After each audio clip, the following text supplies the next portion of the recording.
Magandang araw mga kaibigan. Bigyan natin ng reaction, opinion itong article published sa Daily Tribune. Pahayag ito ni Jose Claire Castro. Tungkol ba sa mga few days ago, sa isang public event, sa picture, klarong-klaro na dito sa tiyan ng Pangulo, I think left or right side, klaro na may bukol. Ano ba yung bumukol sa tiyan ng Pangulo? Ngayon, si Auntie Claire nagsalita na sa wakas.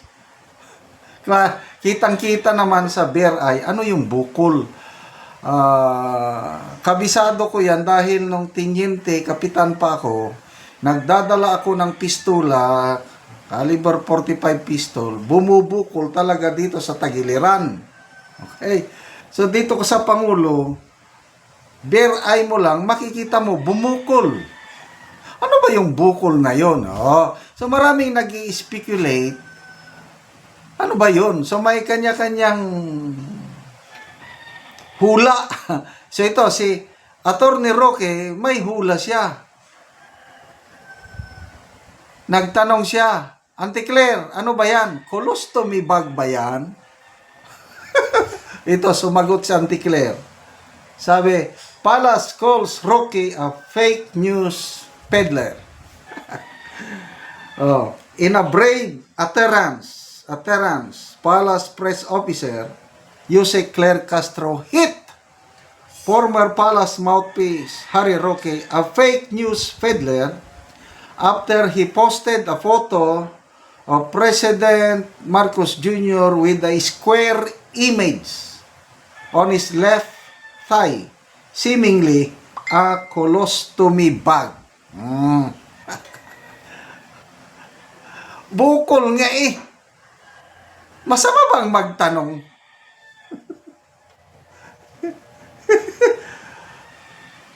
Roque said the rumors are untrue. Instead of Roque, siguro ang tama dito is Castro. Castro said the rumors are untrue, which ruin the reputation of the president and the government, affecting the economy. Sabi niya, ganito lang sumagot si Auntie Claire eh. Malabo sagot.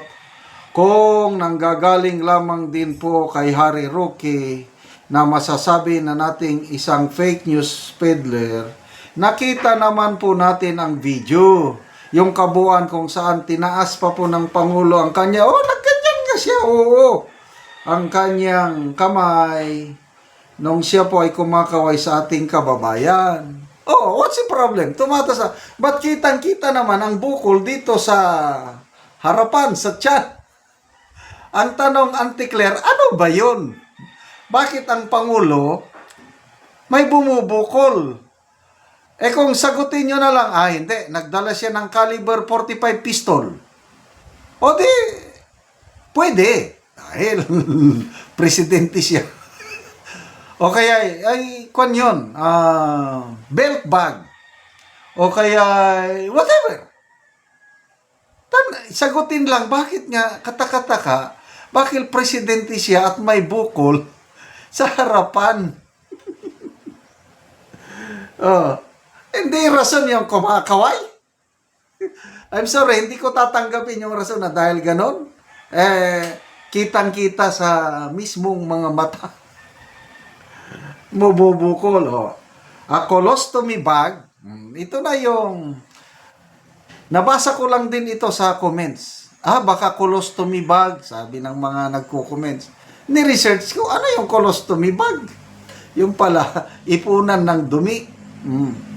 A colostomy bag collects waste or stool, pupo, from the body after surgery, creates a new opening or stoma in the abdomen, diverting the end of the colon, and it is used temporarily to let the bowel heal or permanently for conditions like cancer or severe disease, allowing waste to exist into the pouch instead of the anus. Yun ang colostomy bag.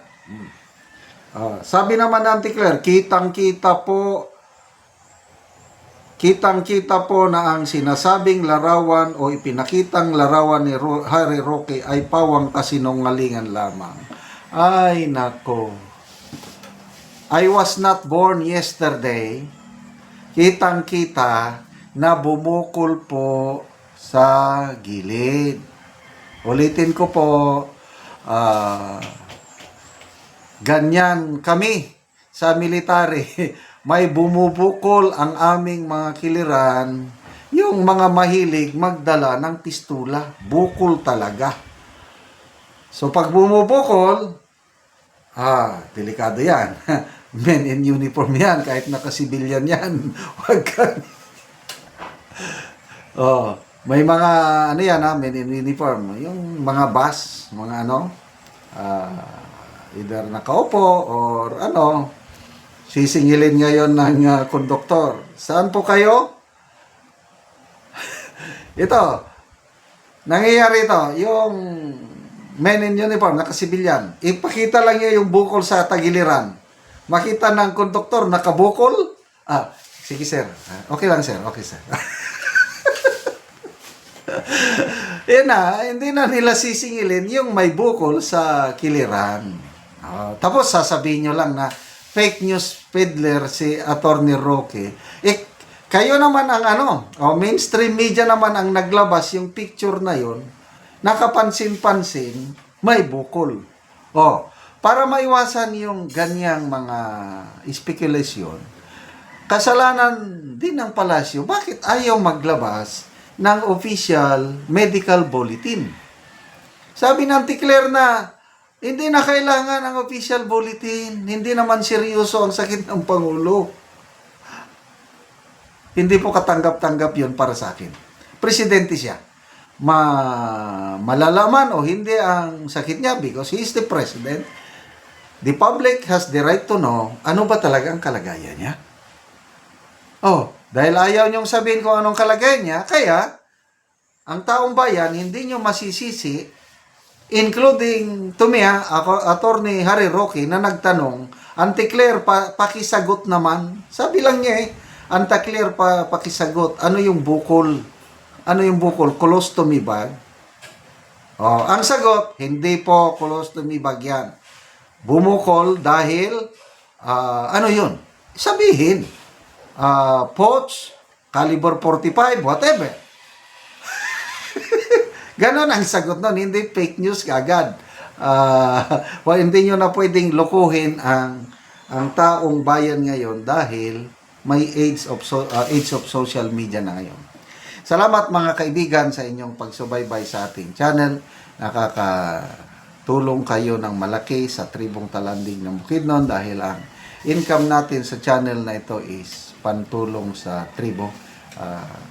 Namimigay tayo ng libreng yero at pako para makapagpatayo sila ng mas maayos na tirahan. Panoorin nyo ang video nito.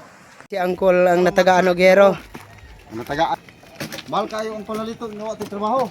So muna na yung itsura sa balay ni Angkol sa tagaan ng Mugero nga naay mga trapal-trapal.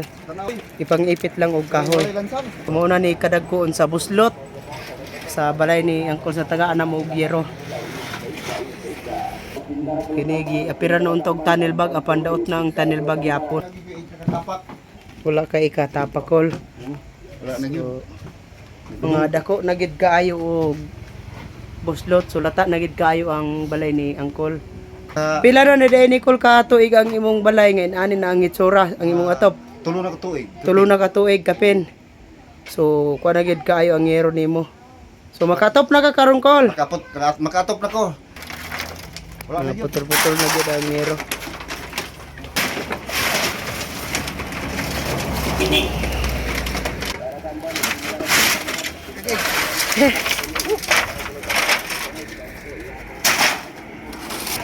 Mga bato Kol. Ipang butangan lang og bato.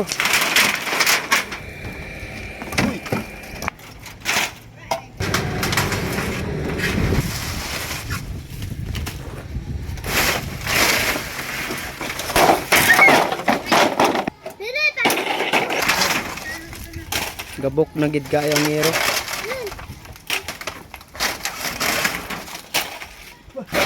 Atop na na gid si Uncle.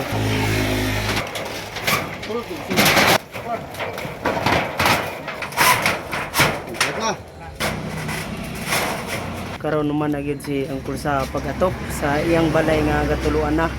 Sa Ginoo og salamat pud sa nagtabang sa sin og sa nag-sponsor nga di na gituluan akong atop karon mulan. Pila na katuig na kong agwantaan ning sin. Oo. Mga tig kapalit karon may kay naay nag-sponsor ani. Oo. So salamat pud sa Ginoo. Salamat ka.